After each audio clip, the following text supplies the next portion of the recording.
오늘 창세기 11장 10절에서부터 30절까지의 말씀, 은혜와 구원의 족보라는 제목으로 말씀을 나누겠습니다.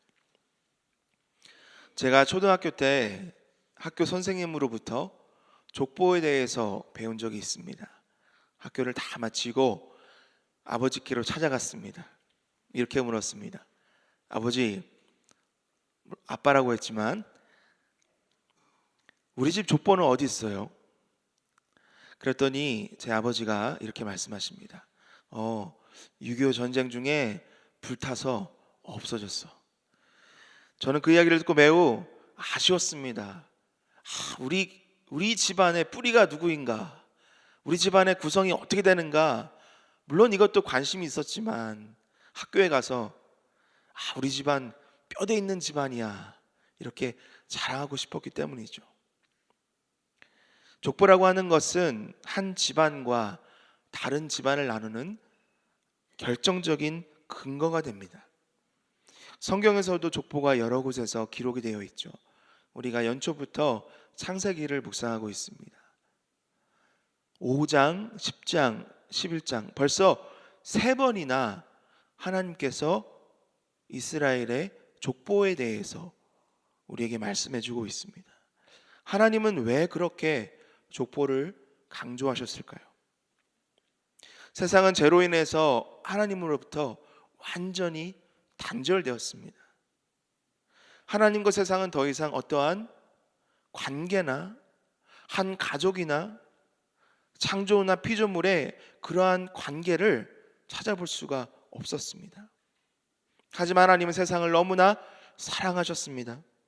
그래서 하나님의 사람을 구별하셔서 그들을 통해서 인류 구원의 역사를 이루시고자 했습니다. 그래서 그 사람들을 특별히 구별하셨고 또 그 사람들을 모은 것이 바로 족보입니다. 하나님은 인류 구원의 계획을 처음부터 밝히셨죠. 창세기 3장 15절입니다. 내가 너로 여자와 원수가 되게 하고 내 후손도 여자의 후손과 원수가 되게 하리니 여자의 후손은 내 머리를 상하게 할 것이요 너는 그의 발꿈치를 상하게 할 것이니라 하시고, 여러분 여기서 말씀하시는 여자의 후손이 누구이십니까? 여러분 잘 아시죠? 독생자 예수 그리스도이십니다. 그렇다면 이 예수 그리스도는 어디서 오셨습니까? 아담으로부터 오셨죠. 하나님이 약속하신 여자의 후손들 갑자기 온 것이 아니라 하나님의 철저한 계획과 섭리 가운데 하나님의 때에 예수 그리스도가 이 땅에 탄생하셨습니다. 그런데 여러분, 예수님이 금방 오신 게 아닙니다. 아담으로부터 수천 년이 흐르고 나서야 예수님이 이 땅에 탄생하셨습니다. 그 사이에 수많은 사람들이 태어나고 죽었죠. 수많은 왕국과 문명이 발생했으며 또 세상에서 사라졌습니다. 수많은 종교와 우상이 또 그들의 신전이 이 세상을 메웠습니다. 세상은 하나님을 잊었습니다. 또 하나님도 그들을 잊었을 거라 그렇게 판단했습니다. 하나님의 계획하심과 섭리 가운데 예수님께서 이 땅에 태어나셨지만 그분을 메시아로 믿고 따르는 사람들은 많지가 않았습니다. 그 가운데 오늘 성경이 예수 그리스도께서 진정한 메시아이심을 족보를 통해서 우리에게 알려주고 있습니다. 아담으로부터 셋, 셋으로부터 노아, 노아로부터 셈, 오늘 본문인 셈으로부터 아브라함, 그게 누구죠? 이삭, 야곱, 유다, 다윗, 요셉, 그리고 성육신하신 독생자 예수 그리스도께서 이 땅에 태어나시길 때까지 하나님은 그분의 인류 구원의 역사를 단 한순간도 멈춘 적이 없으십니다. 믿으십니까? 아멘. 사랑하는 성도 여러분, 세상은 완전히 타락했습니다. 하나님과 완전히 관계가 끊어졌습니다. 하지만 하나님은 그런 우리를 끝까지 사랑하셔서 인류권의 계획과 역사를 한 번도 멈추지 않으셨습니다.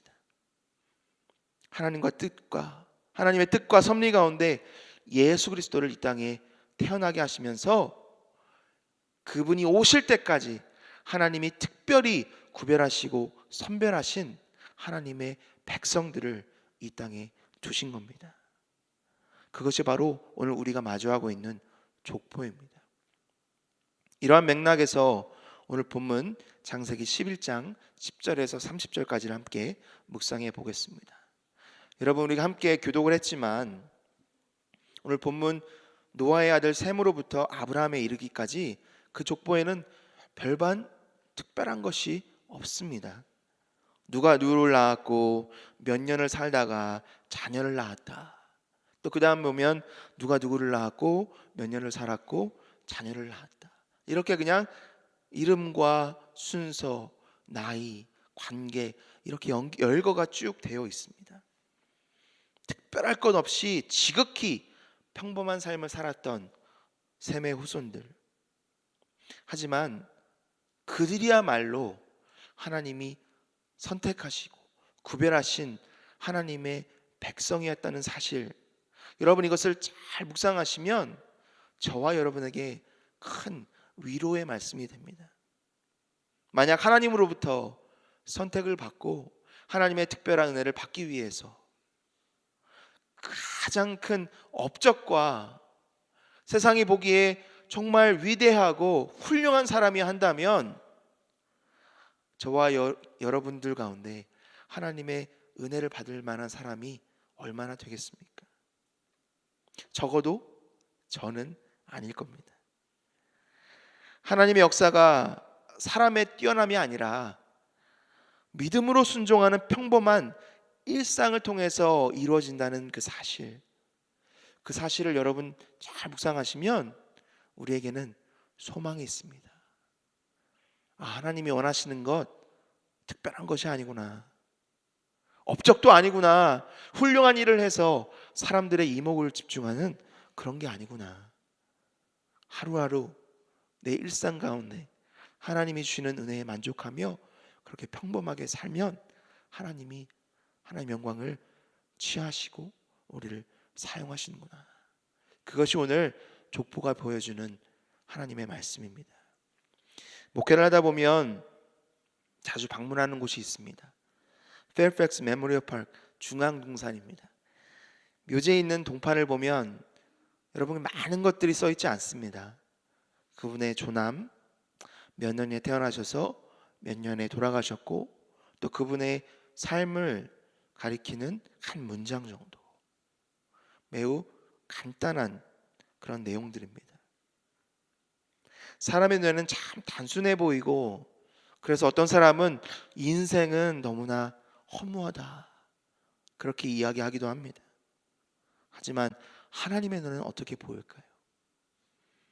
하나님은 우리 한 사람 한 사람의 그 평범한 삶을 귀하게 보시고 비록 세상이 보기에는 너무나 단순하고 그래서 허무하기까지 한 우리의 삶을 통해서 하나님의 놀라운 역사를 이루어 주십니다. 여러분 믿으십니까? 우리가 매일매일 너무나 단순한, 너무나 의미 없는 삶을 마치 다람쥐가 쳇바퀴 돌듯이 그렇게 사는 것 같지만 그것이 영적인 진리는 아닙니다. 오늘 족보에서 사람들이 살고 죽고 자녀를 낳고 또 그렇게 살아가는 모습, 그 모습 깊은 곳에 하나님이 하나님의 역사를 이루시는 것을 보면서 우리의 삶을 통해서 하나님의 계획과 방법대로 그 섭리대로 하나님의 영광을 이루실 줄 믿습니다. 오늘도 그 믿음 가지고 하나님 앞에서 겸손히 성실하게 살아나가는 우리가 되기를 간절히 소망합니다. 오늘 족보를 보면 한 가지 특이한 사실은 있습니다. 여러분 발견하셨습니까? 누가 누구를 낳았고 몇 년을 살았고 자녀를 낳았다. 그런데 한 가지가 없습니다. 죽었다라는 말이죠.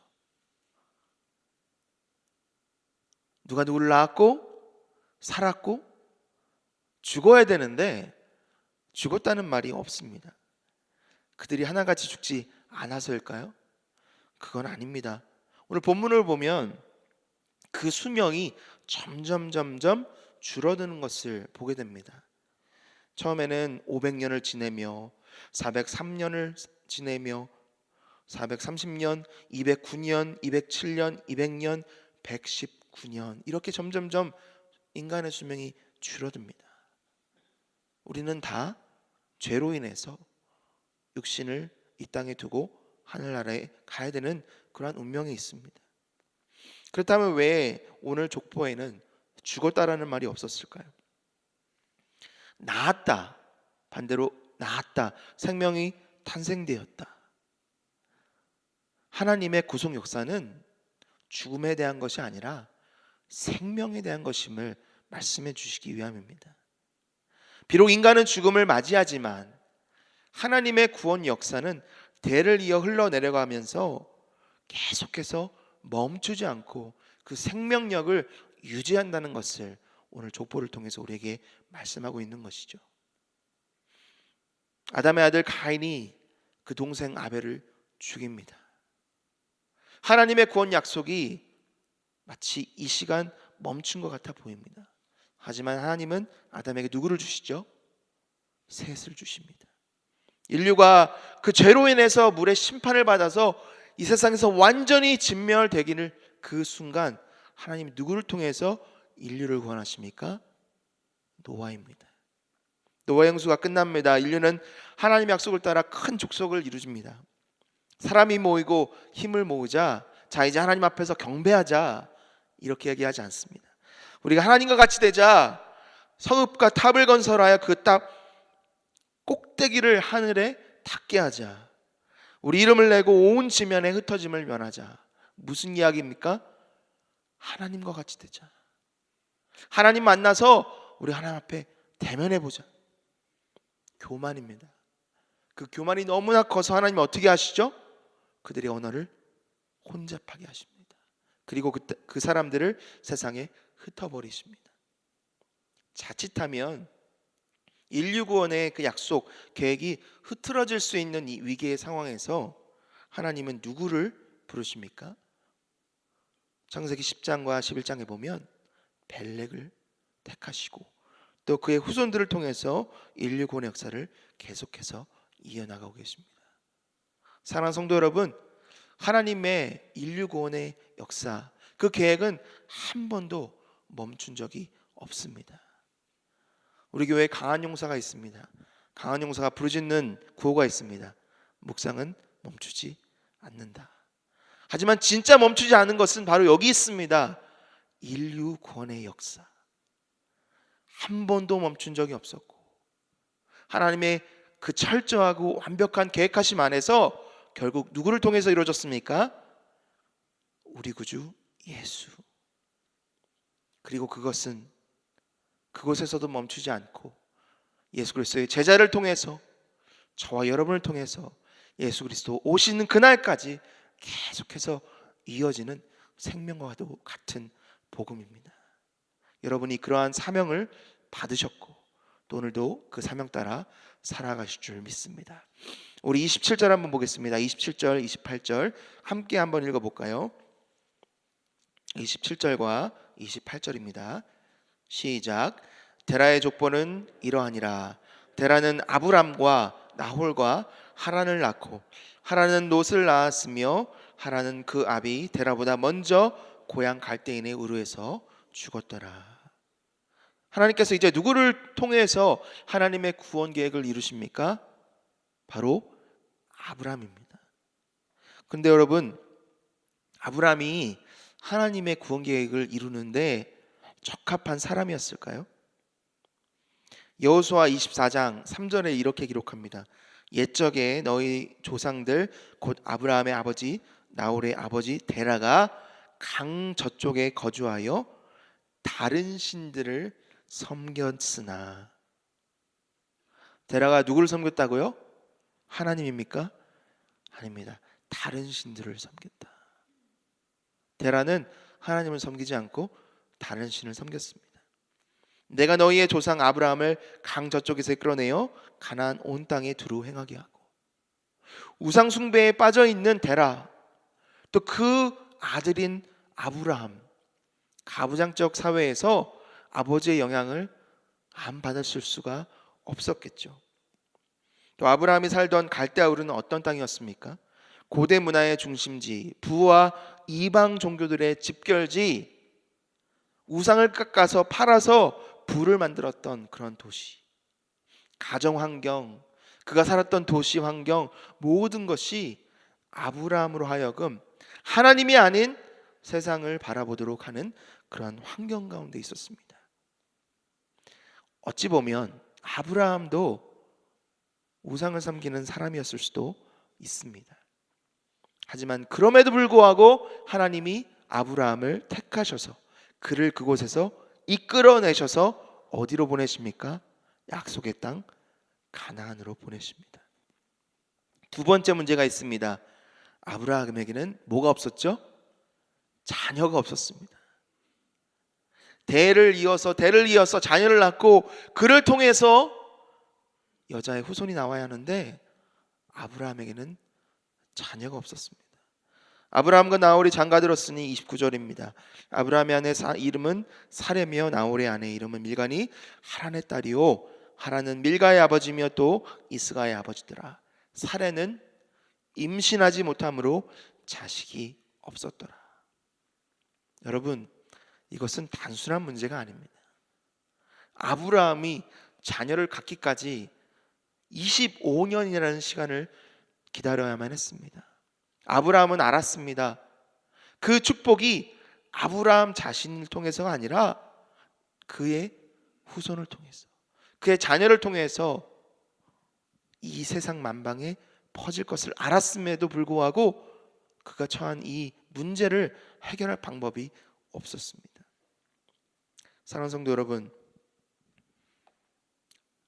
하나님의 아브라함이 완벽해서 아브라함이 하나님의 그 구원 약속을 이룰 정말 최고의 캔디데이트였기 때문에 아브라함을 택한 것이 아닙니다.